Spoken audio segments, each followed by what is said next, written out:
Hi everybody, it's Claire here from My Creative Spirit with a quick how-to video.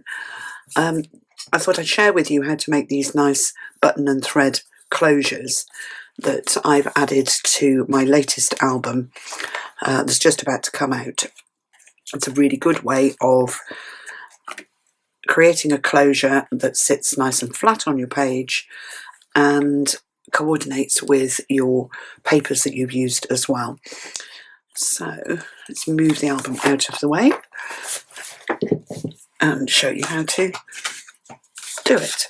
So you want your page and your papers, whatever you're going to use. I'm just using a couple of papers from the Love Notes collection by Graphic 45. And then you want a 3/4 inch punch. This one is a Stampin' Up, and a 5/8 punch. Mine is just from our local hobbycraft store. And for each of the buttons, you want to punch out 2 3/4 inch circles from the card that you've used on your pages so that it all coordinates. If you follow me, you'll know I always use black. And then you want to sandwich 2 of those 3/4 inch circles together. And if you do that with the glue, once the glue dries, it makes a really nice, thick, sturdy button or washer. Let's just do the other one. So do 2 of those for each closure. Press it together, and then from leftover paper, just cut 2 5/8 circles. And if you want to get rid of those black edges, a really good quick tip is to use a distress pen. This one is Vintage Photo, and just go around the edges of your paper circles. I do mine one at a time. You can do them in chunks of 3 or 4, but sometimes it's hard to get all of the white off the edges. Depends how particular you are. I'm obsessed with it. And then you stick your paper circle in the centre of the black one, or the card one, whatever colour you've done. And then you need to grab an awl, bradawl, or an awl, or something that is very pointy that you can poke through the centre of those buttons that you've made. So just give it a good press. I like to get it stuck on the end of the awl and then just push all the way through. You want to make a hole big enough for the brad to go through, and then you're going to need 2 brads that coordinate with your project. And I'm going to thread 1 through, and then you want to decide where you want to have your closure. I mean, the centre seems logical to me for this sort of a project, so I'm just going to make a hole about 1/2 inch, just over 1/2 inch down from the top edge of the paper, and these go through the paper, and then they get sandwiched between the card and the paper. So you thread the brad through the washer of the button that you've made, open the pins out on the other side, and flatten them down as tight as you can, or as flat as you can, on the back of the paper.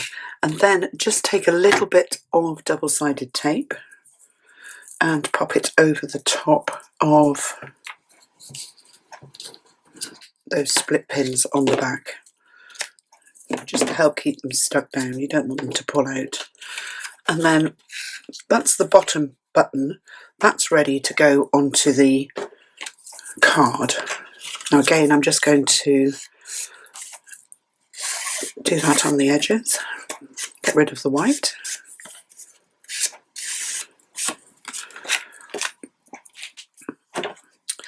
And I know this is only a practice one, but I'm going to round the corners to match the paper.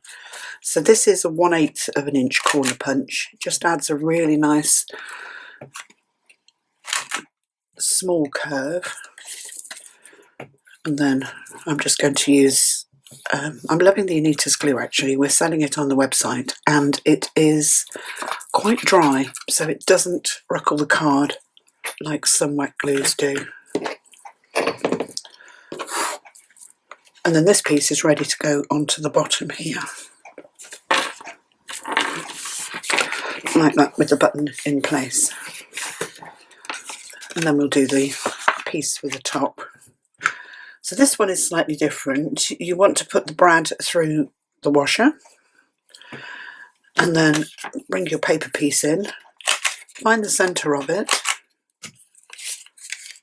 So I just do a quick pinch and then make a hole. So I'm going to come up about 1/2 inch again.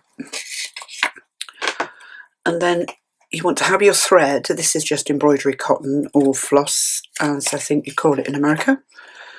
And you want to pop it through the paper and then secure it on the back with a little bit of tape.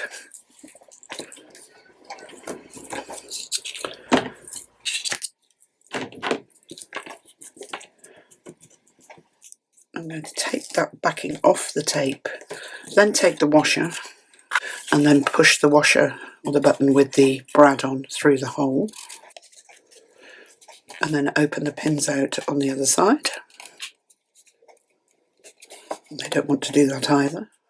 I think I must have a dodgy brad. No, I think it's me actually. Open them out so they're nice and flat. And they stick down onto the tape as well when you do that. And then this piece is ready to be stuck down. So just ink the edges of the paper.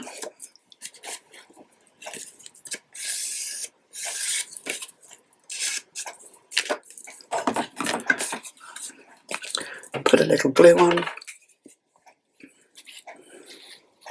So a really cheap and cost-effective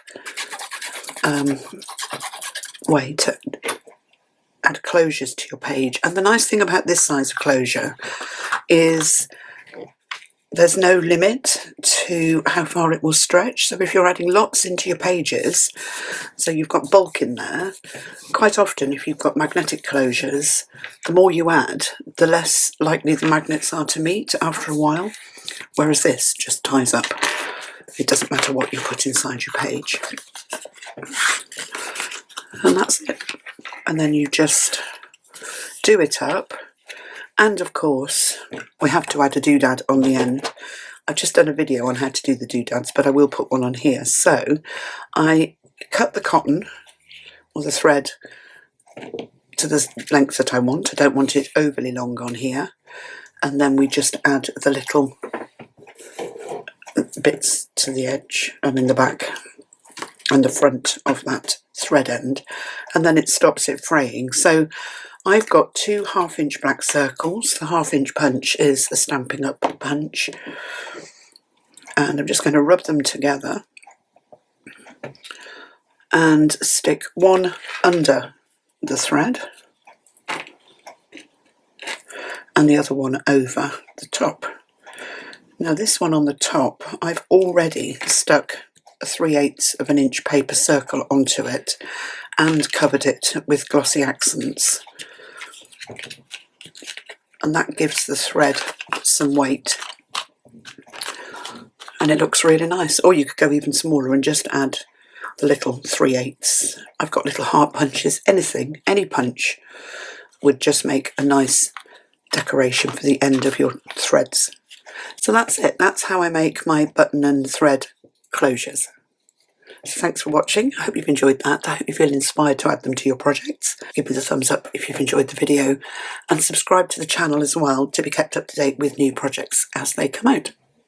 Thanks for watching.